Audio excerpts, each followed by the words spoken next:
Hi, everybody. So, this podcast is just going to focus on step 5 of dihybrid Punnett squares, which is doing a phenotypic ratio.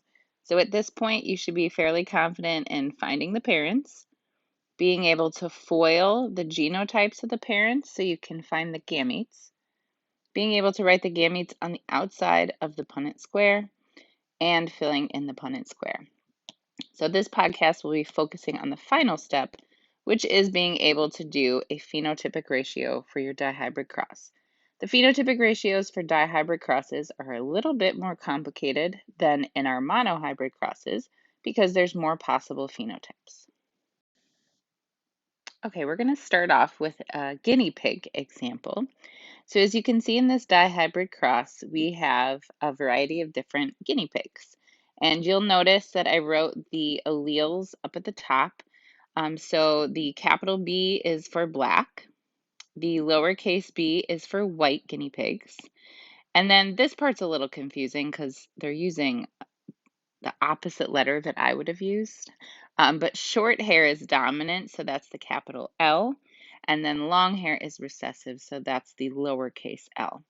So when doing a phenotypic ratio, you first want to identify the phenotype combinations that you can possibly get. So you can see that those already all are written down at the bottom of your screen. So we could have guinea pigs with black short hair. We could have guinea pigs with black long hair. We could have guinea pigs with white and short hair. And then finally, we could have guinea pigs with white and long hair. So those are all our possible phenotypes. So now what we're going to do is we're going to look through the dihybrid square and we are going to identify how many of each phenotype we have.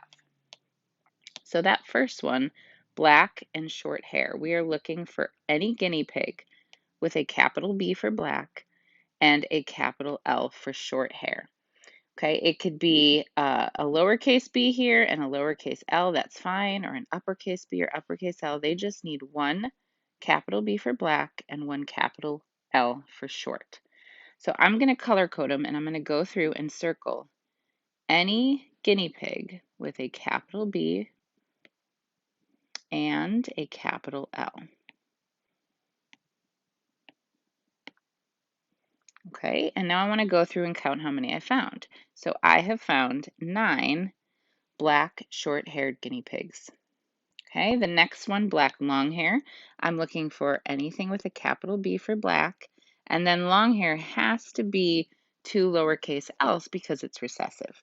So it looks like we have 1, 2, 3 black long-haired guinea pigs.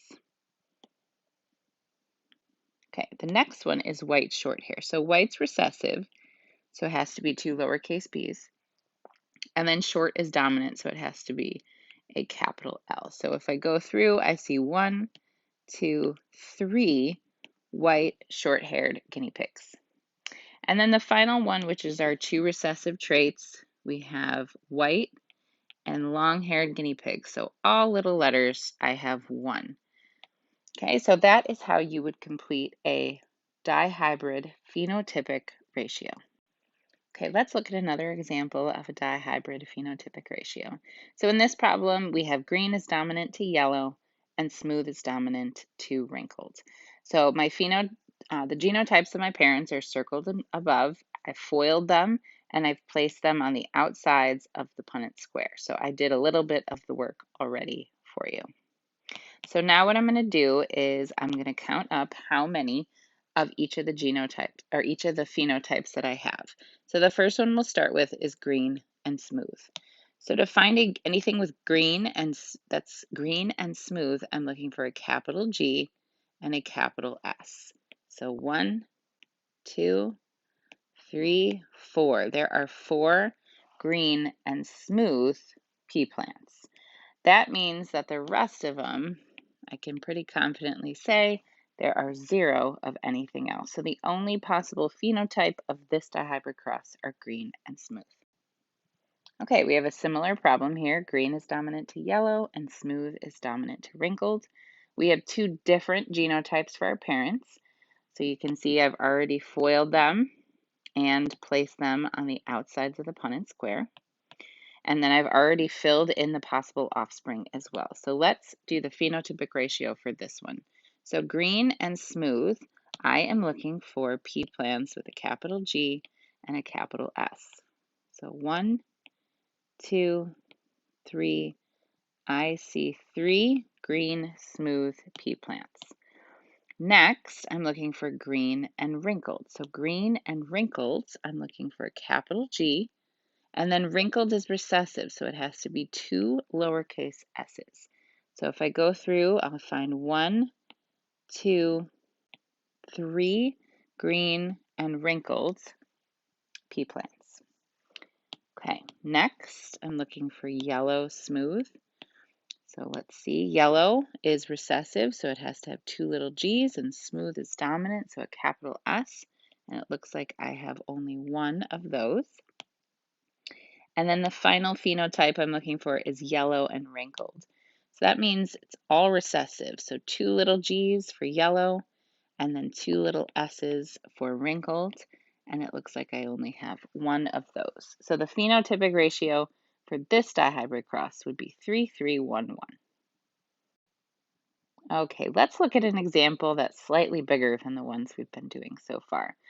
So here we have 2 parents. You could see I have 2 double heterozygous parents. So what do I mean by that? It means that I have a capital G lowercase g, capital S lowercase s, so heterozygous for both traits. And then if you look at the other parent, it's also a double heterozygous. So that means when I FOIL it, I got 4 gametes, different gametes for one parent, and 4 different gametes for the other. So this is the biggest possible dihybrid square you could do. So you could see I've already foiled, wrote the gametes on the outside of the Punnett square, and filled in our possible offspring. So all we have left to do is figure out how many we have of each genotype. So let's start with find out how much we have of each phenotype. So let's start with green and smooth. So green is dominant, smooth is dominant. So I'm looking for anything with a capital G and a capital S. Okay, so it looks like I found 9 green and smooth. Okay, next we have green wrinkled. So I'm looking for anything. Oops, that's not right. I'm looking for anything with a capital G, and then wrinkled is recessive, so 2 little s's, and we see 1, 2, 3 of those. Okay, another example we have is yellow and smooth. So I'm looking for anything with 2 little g's, and then a capital S, that is 3. And then my final example, I'm looking for yellow wrinkled, so 2 little g's and 2 little s's. So I only have 1 of those. So this example, when I use all 16 boxes, you'll notice that the ratio is 9, 3, 3, 1. And these are 4 really important numbers for you to remember, because if you ever get a problem like this again, and when I say a problem like this, I mean the parents both are double heterozygous, so just like in this problem. So heterozygous for green, heterozygous for smooth, heterozygous for green, heterozygous for smooth. Anytime you get a problem that looks like that, you know that the ratios will be 9, 3, 3, 1. And all you'll have to do is remember the 9 always goes with the 2 dominant traits. Okay, so 9 goes with the 2 dominant traits every time. And the 3 goes with the 1 dominant and 1 recessive trait, combo of 1 dominant, 1 recessive. Same thing with this 3, 1 dominant and 1 recessive trait together. And then the 1 always goes with the 2 recessive traits.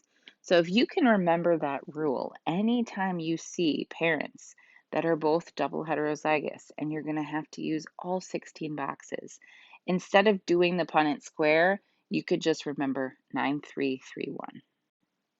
Okay, here is one last example.